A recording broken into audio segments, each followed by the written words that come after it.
This content is coming to you from Wongal, Gadigal and Birrabirragal country, also known as Balmain, where the Global Centre for Social Justice and Advocacy Leadership is located.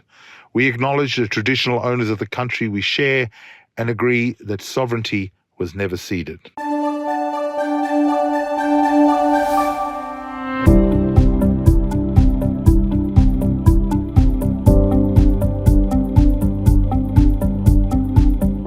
Well, I think with that, we may kick things off, everyone. Welcome to the first of our Global Centre for Social Justice and Advocacy Leadership, formerly the Edmund Rice Centre for Justice and Community Education's Brown Bag webinars. This webinar is looking at women of the Global South and the hidden cost of the Liberation Day tariffs and the impact that has on not just the broader populations in many of the countries we're looking at, but specifically to women as a group affected, particularly in our region of the world. Can I acknowledge firstly the traditional owners of the land I'm coming to you from? I'm actually coming to you from Old Parliament House here in Canberra, which is Ngunnawal and Ngambri country. Normally I would be coming to you from our location in Balmain, which is obviously Gadigal, Wongal and Birrabirragal country. But can I acknowledge the traditional owners of the land, their elders past and present and emerging as people with still great contributions and communities with great contributions to our country and who we have a wonderful legacy of culture, of history and of knowledge that we are as a country realizing and acknowledging as we come to grips with having a 60 to 80,000 year history as opposed to a 250-year history, which previously we were often taught was the history of Australia. Can I also at this point acknowledge the speakers here today on this call that you'll be hearing from.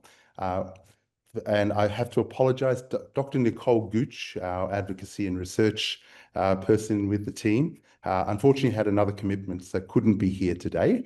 But we're very fortunate at this point to have Jackson, sorry, I've just written your name down, Jackson McDonough, and Shakria Bowman. Jackson is an economics graduate with experience in economics consulting, but has returned to studies in both social policy and international development. And apologies, everyone, because I'm also letting people in as we speak. I'm also jumping between things. Jackson joined the team as a volunteer and continues to do volunteer research as part of our advocacy research. And importantly, worked on the policy brief, which if you haven't had a chance to read yet, please go online and read the brief, as well as the op-ed we prepared for at the time, which was released in May. But we thought it was very opportune at this time to also do this webinar as a way to reinforce some of the messaging in the brief. We also have a wonderful additional member of the team today, a former colleague of mine from Foreign Affairs and Trade and AusAid, Dr. Shakria Bowman. Shakria has a long history of work in international development, as well as obviously trade, aid for trade, women's economic empowerment, and a range of other areas. I won't go into your huge levels of experience, Shakria. But let's just say we're blessed with a subject matter expert as part of the conversation today. We are really keen as part of this to make this a way to engage in the topic, to present to you all some of the issues from the basis of understanding that we've drawn from the research we've done, and to present it to you. To have a reflection then from Shakria based on her experience, but also her current work in Papua New Guinea, working with women entrepreneurs and other groups who are potentially impacted by some of these changes in the international trade environment and what's happening in the world as a whole. The reason for doing this particular area of focus is one which is a bit of a change for us as a centre. We've traditionally focused on three main areas of focus for the work we've done. One being obviously First Nations rights and self-determination in Australia, as well as reconciliation.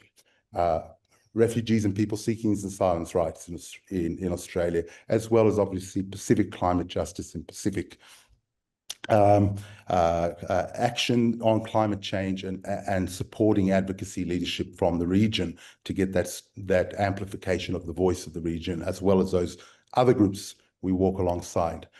This approach now is completely in line with what we as a centre really have always focused on, which is to be relevant to the issues in social justice of the day.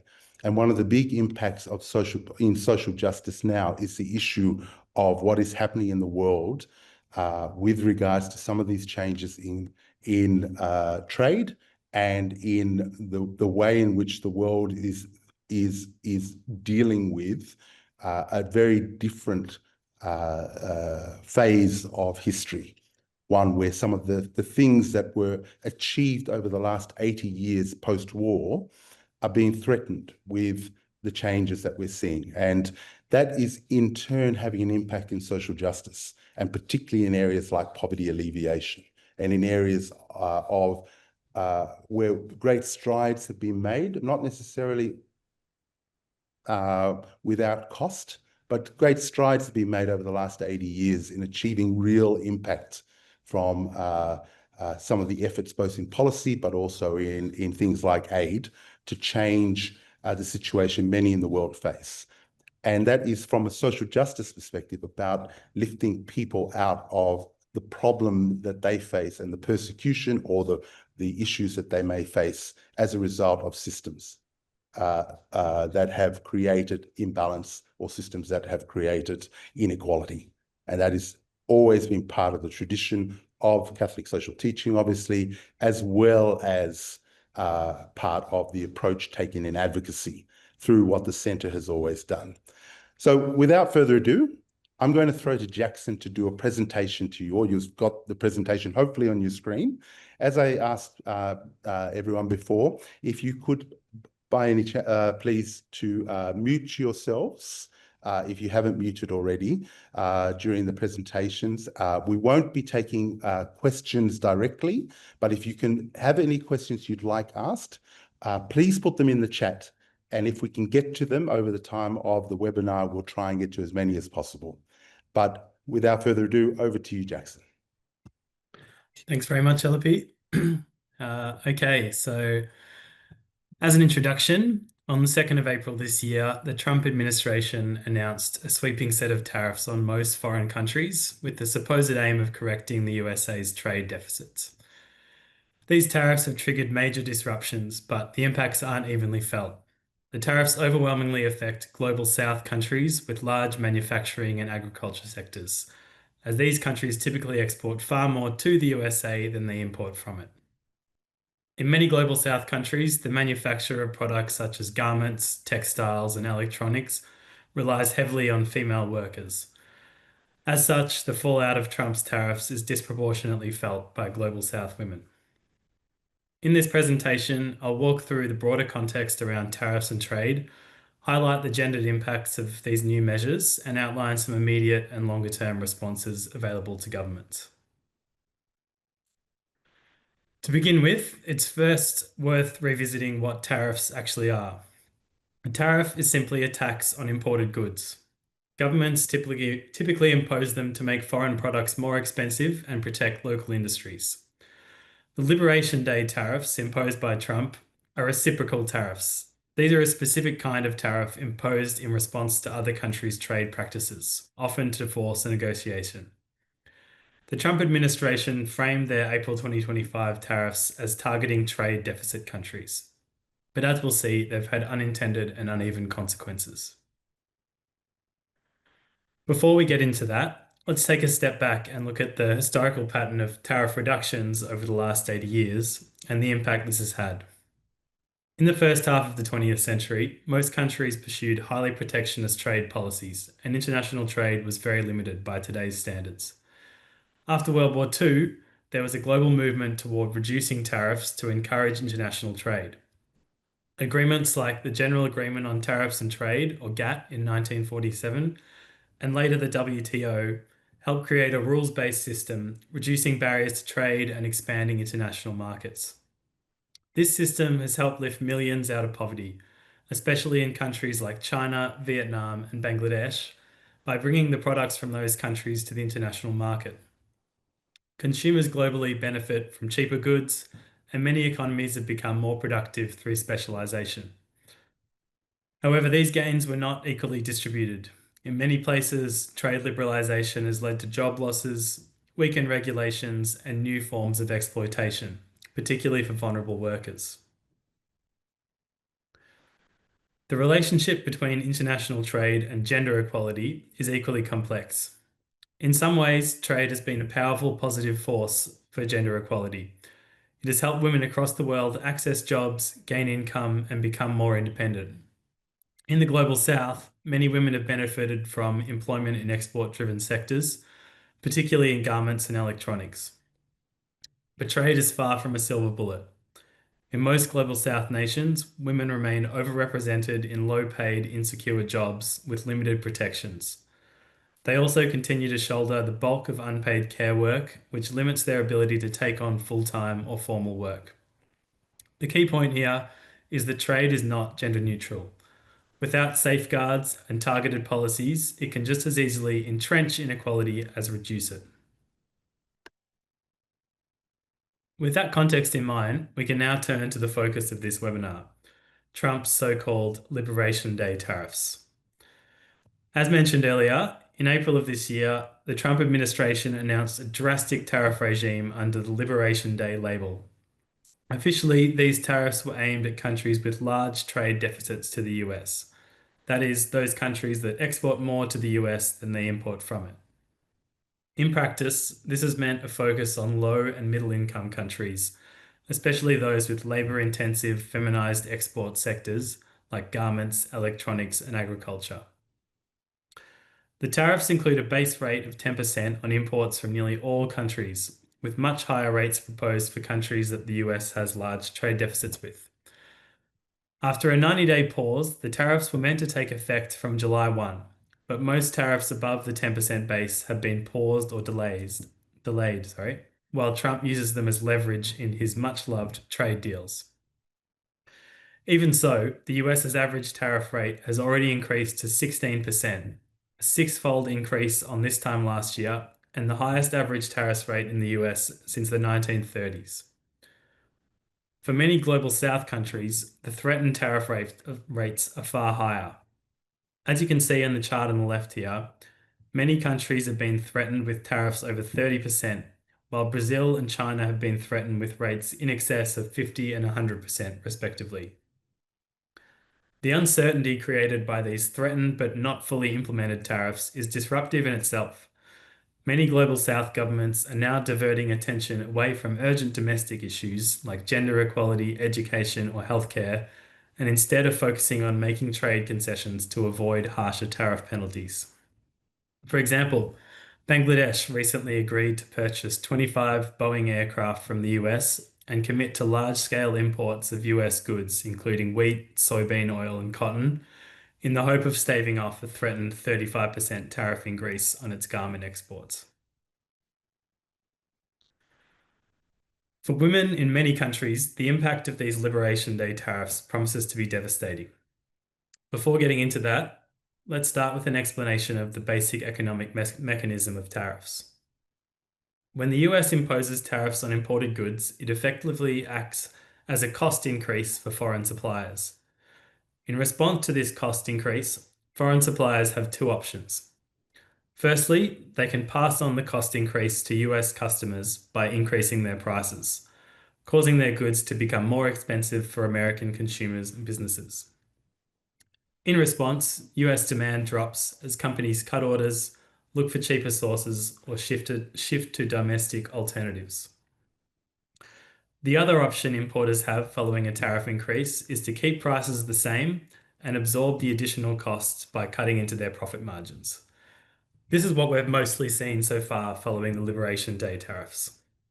In this scenario, prices for US customers remain largely the same, and foreign suppliers are forced to fund the tariffs by introducing additional cost-cutting measures. In either scenario, there's an immediate effect on Global South exporters. Factories slow down production, reduce hours, or shut down altogether. The shock can travel quickly through global supply chains, especially in countries heavily reliant on exports to the US. Crucially, the human cost of these economic effects is deeply gendered. Sectors like garments, textiles, and electronics are highly feminized in countries like Vietnam, Bangladesh, and Cambodia. Women in these sectors often work under precarious or informal contracts, meaning they're the first to be laid off when costs increase or demand falls. While job loss is already bad enough, the negative impact does not stop there. When women in these industries lose income, the social ripple effects can be severe. Reduced financial independence can mean that women are forced to marry earlier or be more dependent on male relatives. And a reduced ability to pay for school fees means that school dropout rates rise, with girls typically pulled out of school before boys. As a result, hard-won gains in autonomy, education, and agency can begin to unravel. While the factories I've been focusing on here are typically located in urban areas, rural women in the Global South are also affected by the USA's tariffs. In countries like Kenya and Colombia, women are central to agricultural exports like coffee and flowers, which are also under threat from reduced US demand. So while these tariffs are framed by Trump as economic tools, their fallout has a significant social cost for Global South women.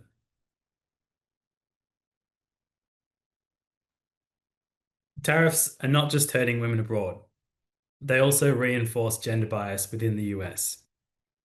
Taking a closer look at the tariff rates shows that countries exporting primarily women's clothing face far steeper tariffs than those exporting men's clothing. For example, Vietnam and Cambodia, which predominantly export women's clothing to the US, have been threatened with tariffs of up to 46%, while Jordan and Pakistan, which focus more on men's clothing, face an average of only 24%. This disparity adds to what's already called the pink tariff effect, where women pay more for imported goods than do men, a hidden but powerful form of economic discrimination. Turning now to policy recommendations, we consider that the Global South governments must act quickly to mitigate the damage caused by these tariffs. To do so, we consider that governments should implement the following policies. Firstly, emergency wage support should be provided to factories that retain female workers to prevent mass layoffs. Second, cash transfers or school subsidies should be given to at-risk families to reduce the risk of school dropout and early marriage. And finally, factories should be financially incentivized to diversify their product range and target markets to reduce dependence on the US. In the medium to long term, Global South governments should focus on policies to reintegrate women into the workforce and remove structural barriers that prevent female employment. This could include introducing gender-responsive reskilling and upskilling programs and reintegration pathways into formal employment. For example, wage subsidies could be provided to women re-entering the workforce after layoffs. Global South governments should also look to diversify export markets away from the US, including by building South-South trade partnerships that prioritize gender equity. As well as working to mitigate the gendered fallout of Trump's tariffs, governments across the globe should also use this current situation as an opportunity to improve gender equality within the international trade system. Both in the Global South and here in the Global North, governments can promote inclusive trade policy by mandating gender impact assessments and minimum workplace health and safety standards in all new trade deals. New trade agreements should also include enforceable social protection and gender equity provisions. For example, it could be mandated to require equal access to benefits like unemployment insurance and childcare support. In the global north, pink tariffs should be phased out and tariff schedules adjusted to remove indirect gender bias. And finally, global development institutions should support these reforms with the aim of creating a more equitable and resilient trade system.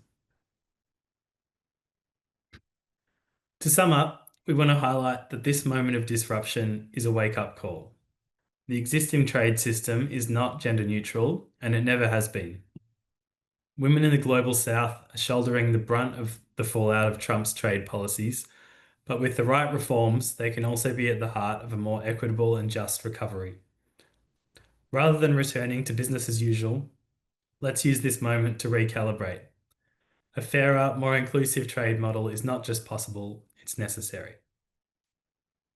Thank you very much. I will now hand over to Shah to give her thoughts. Before I ask Shah to come in, just a reminder, if you have questions that have come up from the presentation, can I say thank you, Jackson, for a wonderful presentation. It summed up a lot of quite detailed information in this area very, very succinctly, and really gave a lot of food for thought, I think, to myself, but also others on the call.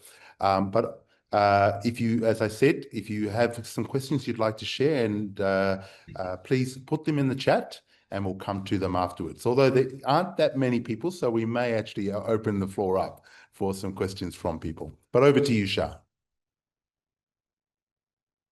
Oh, you're on mute. Apologies. I'm still on mute, sorry. Thank you very much. I'll recognise the traditional owners at my end of the world, the Motuan and Kotabuan people, and their continued occupation of their land. I come from a background of trade. That's kind of something I focused on for about 15 years in my time with the Australian government. I live in Papua New Guinea now, and I kind of work at the other end of it. I am involved in manufacturing businesses for the domestic market here in Papua New Guinea. And so I have kind of that broader, how is this working on the global front versus how is this working in particularly a mid-sized, low-income country with limited capacity for manufacturing or even advocating for itself on the global stage. So I might start by saying we all thought tariffs had gone the way of the dodo, and I'm a little bit surprised I'm here talking to you today. I had kind of hoped somebody would bring back the dodo because I thought that'd be rather fun, but bringing back tariffs is not the most entertaining idea. I think that from an economist's perspective, most economists are quite firm in their understanding that tariffs are a really bad idea. They're a tax on the consumer, they're a tax that weighs more heavily on a low-income consumer, and they're trade distorting on a number of levels. Unfortunately, we are now back talking about tariffs, much to my surprise. The last 6 months have seen a lot of uncertainty in the tariffs, as I'm sure you're aware. And I guess the other point with tariffs is it's not just about the tax that they create and the trade distorting measures, it's also about the uncertainty they create in the business environment. So there is a knock-on effect. It's not just about the price of the specific goods or the specific sector. It's actually about the impact on confidence in the business communities in the global economy and how that then moves down to affect people who are reliant on lower income manufacturing, export-focused industries for their livelihoods. So I guess at that macro level, what we are seeing is that we are seeing certainly a slowdown in global economic activity, and that's going to affect all countries, whether they're affected by higher tariffs here or relatively unaffected. Obviously, the impact of the tariffs is going to depend on the magnitude that's been put on and also the amount of direct exports you have to the US market. So a small developing country is going to be less directly impacted. For example, Papua New Guinea, we don't have a lot of exports to the US. That means we're going to be relatively less impacted by a rise in the tariffs. However, the global slowdown that we can anticipate is absolutely going to be having a knock-on effect into Papua New Guinea. So that's going to be seen just in the changes in the logistics systems as they recalibrate to the way that the tariffs are pushing trade into new places. And it's also just going to be in the general purchasing power as people rein in their expenditures. For us, looking at commodities like coffee, which are a big export to the US, these are discretionary purchases. So when you're reining in your budget, these are maybe the things that you're going to cut back on, and that's going to impact producers, as we were saying, of the commodities that are often exported are particularly reliant on women working in those industries. So those are going to have kind of knock-on effects. In terms of the magnitude of the tariffs, again, this is going to vary from country to country, but what we have seen the US do is abrogate the free trade arrangements that they had in place for developing countries. So this is AGOA, the African Growth and Opportunities Act, which affected obviously the African countries, and then the Generalized System of Preferences, which affected the Southeast Asian and other developing countries, including the Pacific Island countries. And under those agreements, the majority of tariff lines, if not all of them, were knocked down to zero. So the effect of the blanket tariffs that Trump has instigated means that your minimum tariff in many cases has gone from zero to, for countries like Papua New Guinea, 10%. And for other countries, it can be considerably higher and on specific trade lines. So that has made exports more complex, and that also has some significant impacts on the relativity between countries. So just to talk to commodities and coffee trade, again, there's a lot of women involved in the coffee trade. It puts Papua New Guinea in a stronger position vis-a-vis a Vietnam, which has gotten a higher blanket tariff. So a Vietnamese coffee industry, you might see a contraction. The Papua New Guinea coffee industry, you might see an expansion, but then so these are things that we need to work out over time. What we do know is that the impact on particularly the Southeast Asian countries that are more heavily dependent on the US for their exports is going to be more significant. And they are also the ones that have been hit by the higher average tariffs. So even, a small country like Indonesia, they've gone up to about a 32% average tariff. They've got around 9% of their exports going to the US market. Then you have an interesting one like a country like Cambodia, which has got an average tariff of about 39% as a result of these changes. Now, they've got a much larger share of their exports at about 38 to 40% going into the US, and obviously primarily in those textile industries where women are the majority of employees. So you're seeing some quite different impacts country to country, and I don't know that these have been well thought through. But the upshot for that is, again, quite different depending on your country's ability to negotiate and advocate. So what we've seen is Vietnam, which got one of the higher tariff rates, moved very quickly. They're much more capable in negotiating for and advocating for their interests. They've taken the US to the WTO and had trade disputes with the US in the past. And so they're used to this sort of thing. They moved quite quickly and they got their average tariffs back down again.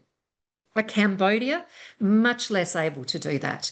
And so we've seen no movement on their part. And what I would anticipate is that the more capable and more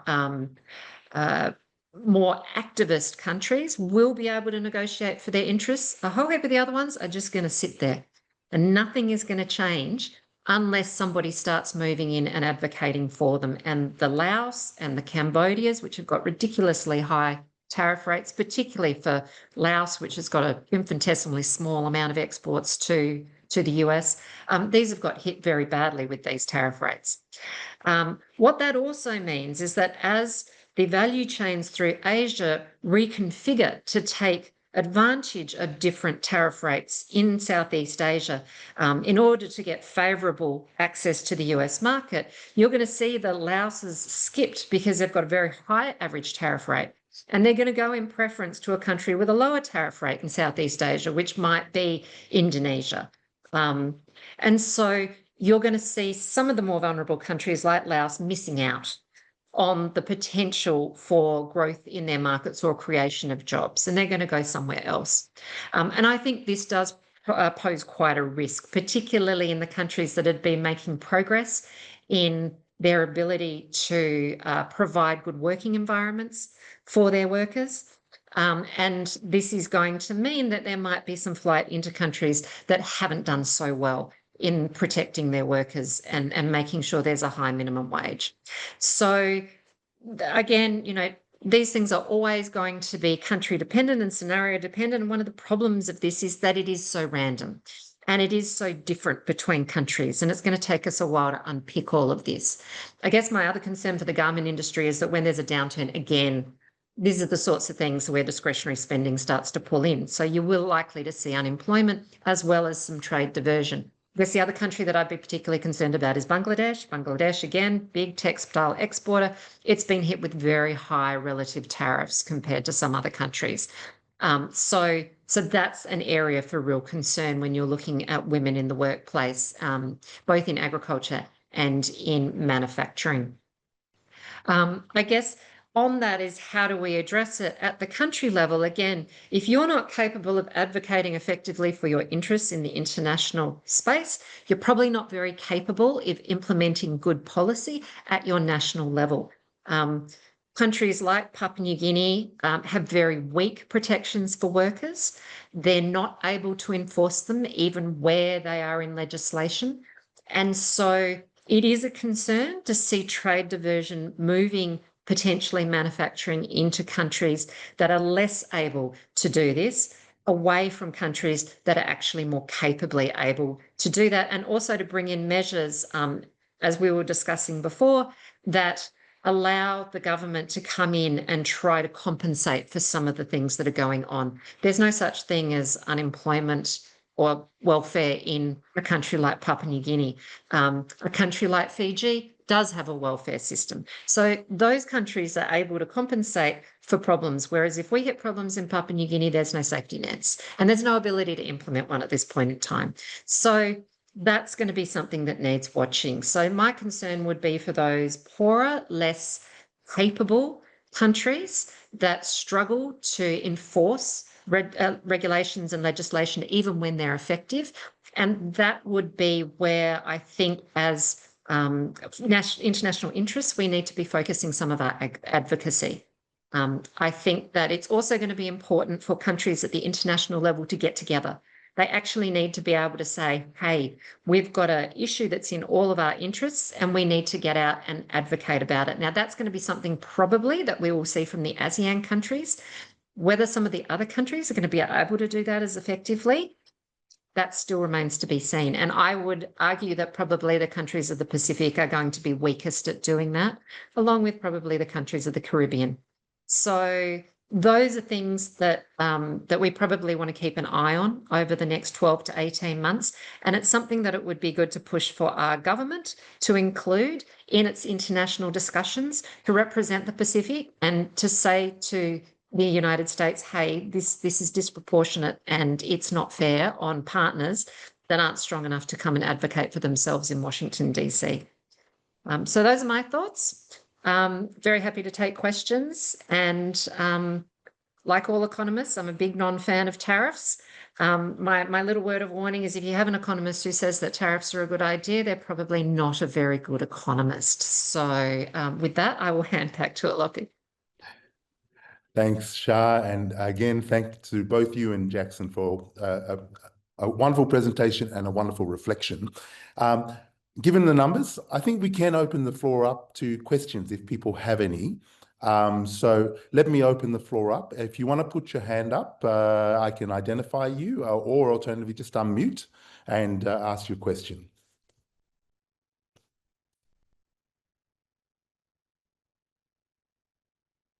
If not immediately, have some thought, but perhaps I can sort of start the conversation a little bit on this, and maybe I can ask in terms of the work you did, Jackson, in regards to the next phase of the impact of these processes.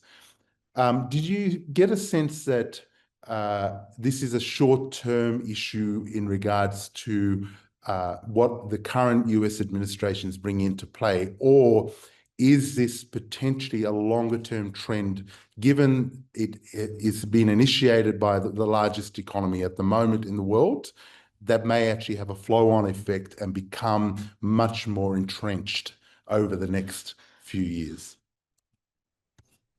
Well, that's the million-dollar question. I think, I guess it probably relates to global politics more broadly at the moment. So where we're talking about a Trump administration that is very different to most governments we've seen come into play in the past. And if these policies, tariff policies, continue to be into place throughout the rest of Trump's term, and potentially beyond, then yeah, it may be that other countries are kind of forced to start putting up more protectionist trade policies in response. But yeah, I think that's maybe a wait and see on that one. Maybe as a follow-on from that, Shah, from your experience in terms of the difficulty of moving and removing tariffs from the system, you know, it seems very easy to reintroduce them when it's taken years to take them out. Did you have any reflections on that?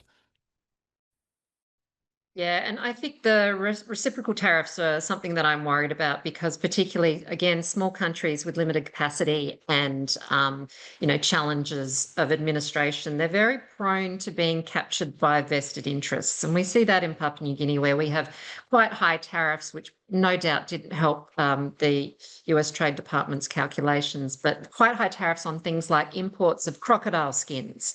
Now, I can't see the US wanting to send crocodile skins to Papua New Guinea at this point in time. It's a little like coals to Newcastle, but we have these things sitting around because vested interests in the country have asked for protection. And my concern would be countries undermining their economies by trying to put in reciprocal tariffs, or this giving a second wind to those vested interests who then try to move tariffs in. And ultimately, that will benefit a small group, but that will have knock-on effects that stop competition, stop growth, and likely put higher costs onto the domestic poor who are wanting to buy those goods and services. So I think that's the most likely concern. And again, that's at the bottom. Large countries, well-versed in international trade, will put on a reciprocal tariff. They'll make it very targeted and isolated. And then when the time comes, they'll take it back off. And that's what we're seeing. They're just playing tit for tat. It's more problematic if the developing countries use it as an opportunity to backslide and because they're not as confident or understanding of the broader economic impacts and because of those vested interests that have the ear of the leadership. I've seen that in Papua New Guinea. I've seen basically my back turning and somebody sneaking a new tariff in and then having to go to somebody in Treasury or the Treasurer himself and say, hey, we need to get this back off again because it's ultimately harming domestic industry. So that sort of thing is always a problem, and we will see an uptick in it because the US has given it a green light. Thanks, Shah.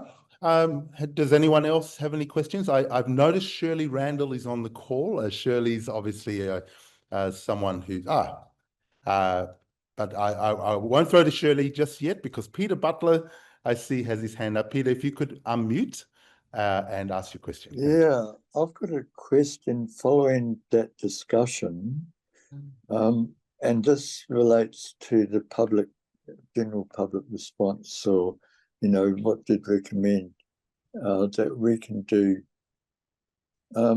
Now, there's a couple of issues, of course. There's the way that tariffs can be manipulated by self-interested groups and how it affects certain people badly, mainly in poor countries and mainly women. So if we're concerned about those issues and to reduce the impact, what would you recommend for the public to do to support, challenging these measures? And in particular, given that some people will benefit from it, right? That is, so it's on the opposite end of the need like the wealthy and the manufacturers and so on.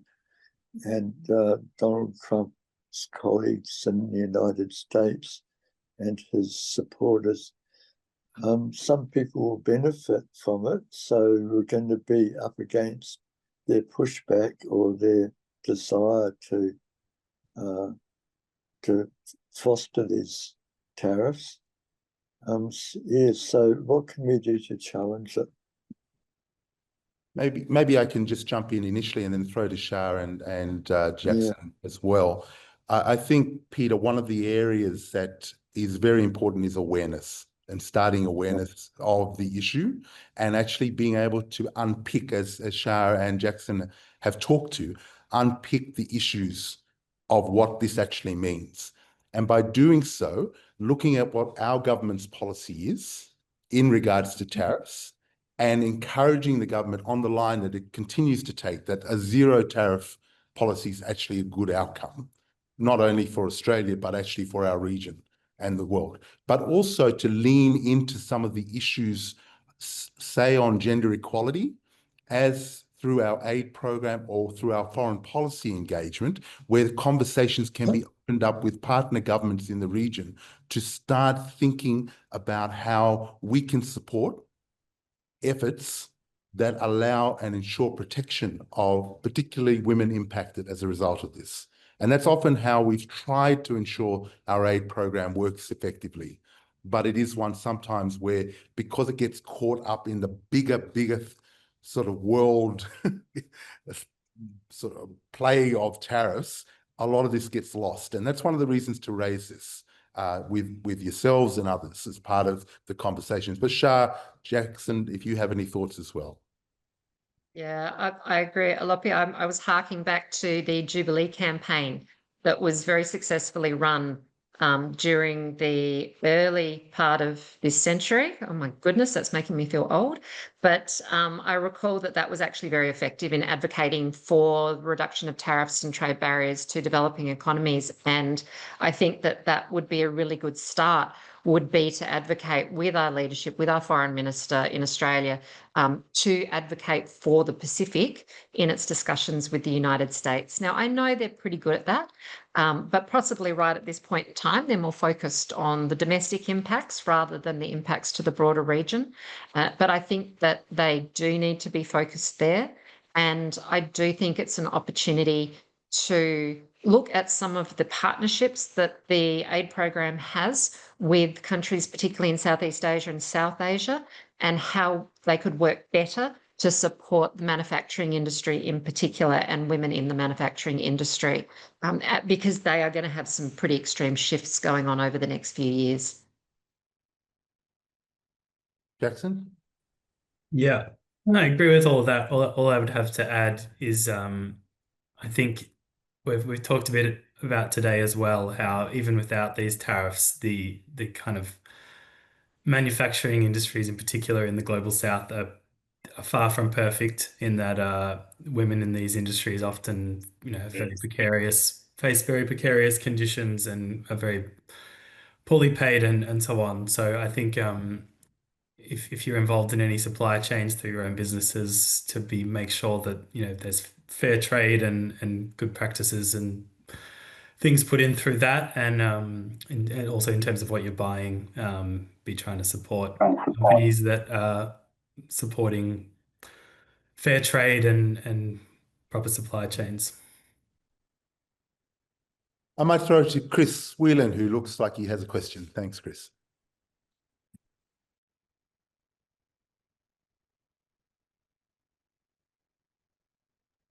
I think you're on mute, Chris. Yes, Chris, you might need to unmute you.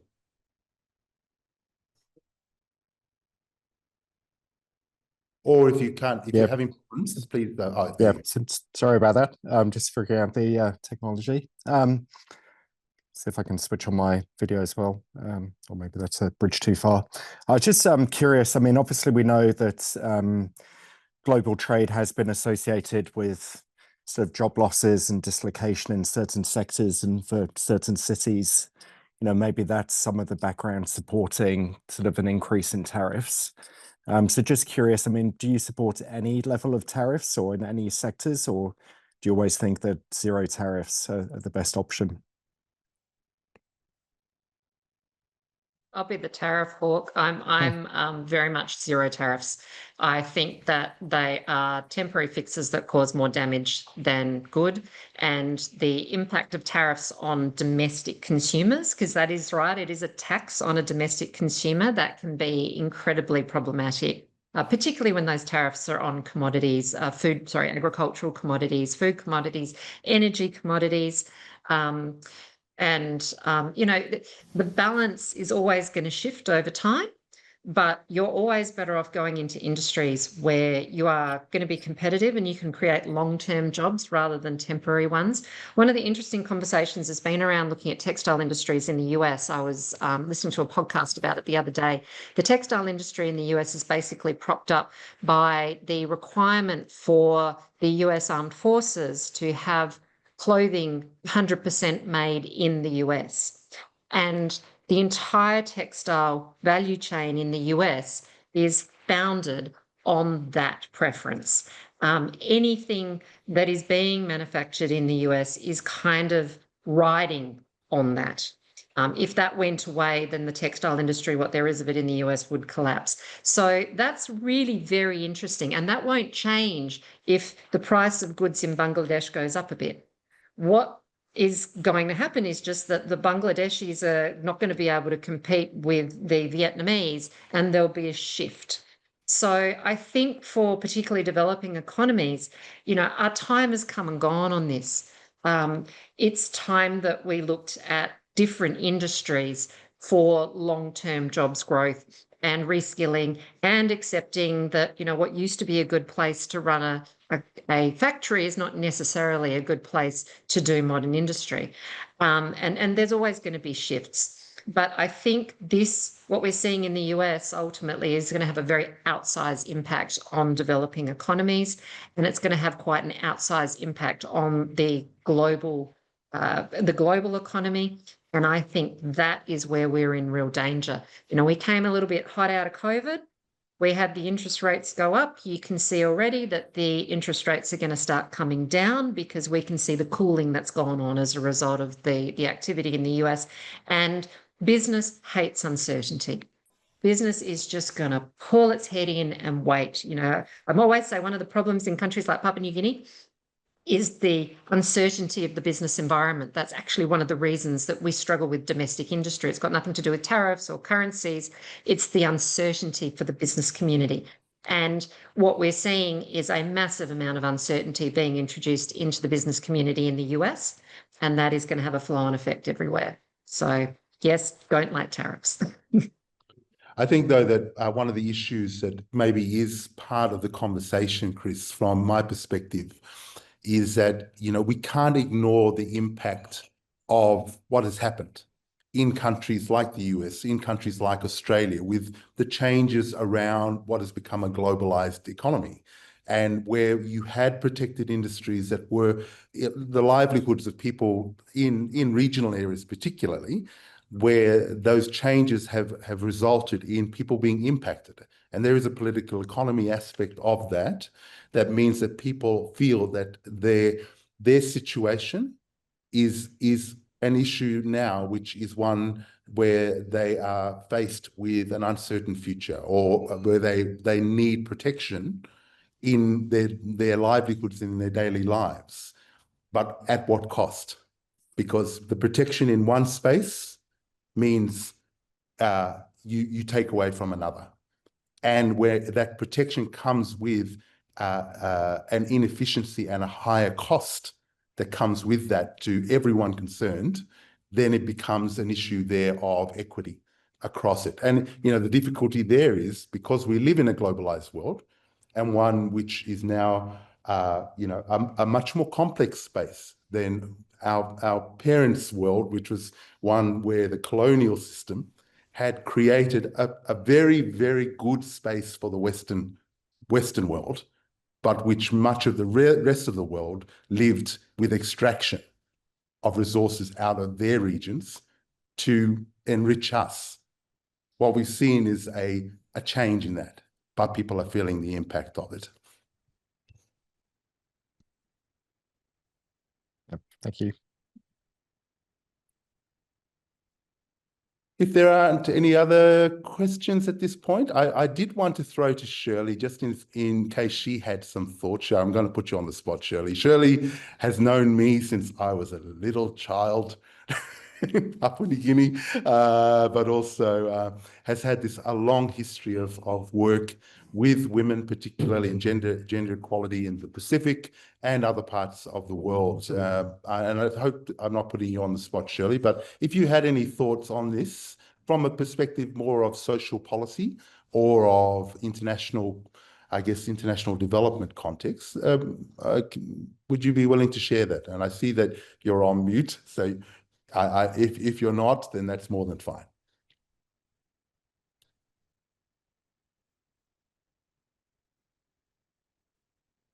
I guess Shirley may not be online able to share thoughts at this point. But can I say there, unless there's any further questions from the floor, I see Jonathan's Kapaz as well as a few other people. We've got a call in from Kanaki, which is nice, and Mohammed Sadkapur, a wonderful advocate for the Iranian community. Hi, Mohammed. Thanks for coming in. It's wonderful to see you.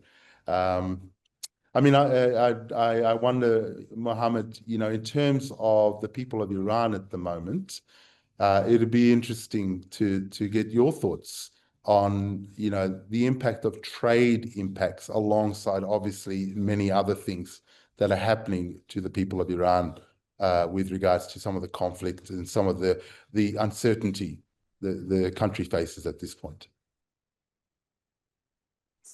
Hi, Alapi. Hello, everybody. Thank you, Dr. Shah and Jack, for very informative and educational session. So in Iran, you know that we don't have any trade with US. So probably it doesn't have any effect, but generally speaking, in terms of economy, the people of Iran are really suffering so much. There was a report on mid-June, before the war started, 12 days conflict started. It called no water, no electricity, no life. So what happened because of the mismanagement of the government? Currently, 24 Iranian provinces, out of 31 provinces, are suffering a long day, like 8 to 12 hours electricity disconnection. Water is really in the crisis in Iran right now. While there were a lot of corruptions happening in Iran. Therefore, the currency of Iran also, the Iran currency lost its most values. It became devaluated very heavily. And that's why the suffering of general population is so unbearable at some stage. So a big number of Iranians are suffering to survive on daily basis. And at the same time, a massive human rights abuses taking place since ceasefire been agreed to. So the Ministry of Intelligence in Iran announced last week in very scary interviews, they arrested over 2,000 Iranians once the ceasefire signed, and most of them, I think a majority, 700 of them, were charged with espionage for Israel and other foreign government. So 2 days ago, while we were building a massive international Perusha on the regimes to stop the execution of political prisoners, unfortunately, they executed 2 more permanent Iranian political prisoners. So that's why that's kind of the international economy policy will really have indirect effect on Iran as well. So I hope I could give you a general picture about what's happening in Iran. And thank you so much for letting me talk. Thank you. Thank you, Mohammed. I'm aware that we've now reached close to time. Again, this has been a wonderful conversation and one which I've been very pleased with, our first of what I hope will be many brown bag seminars. And you've been a wonderful audience and have brought up some great questions. But we may complete now, and thank you, firstly, our presenters, Jackson, Shukriya, and I should also mention that I forgot to mention who I am. I'm Alopi Latikef. I'm the Director for the Global Centre for Social Justice and Advocacy Leadership, and it's wonderful to see you all here today. This will be first one, as I mentioned, of hopefully many.